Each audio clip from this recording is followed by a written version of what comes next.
Isipin mo 'to for a second. After 100 years, wala na tayong lahat. Yung bahay na pinagpaguran mo, may ibang pamilya nang titira diyan.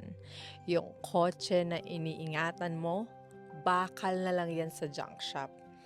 Yung lahat ng pinuyat mo, pinaglaban mo, iniyakan mo, maipapasa, makakalimutan, mawawala. Tanong lang, alam mo ba buong pangalan ng lolo't lola mo sa tuhod?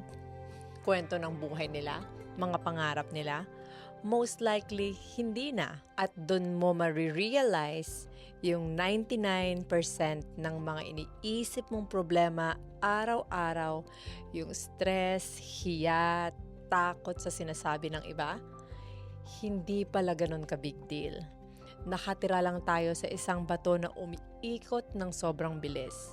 Sa isang universe na sobrang laki na hindi kayang intindihin ng utak natin. At balang araw, mawawala ka rin. Tayo, ikaw, ako.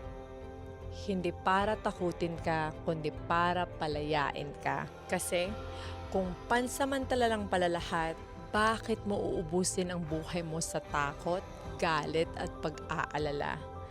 Yung pinagdadaanan mo ngayon, chapter lang yan. Hindi yan ang buong kwento mo.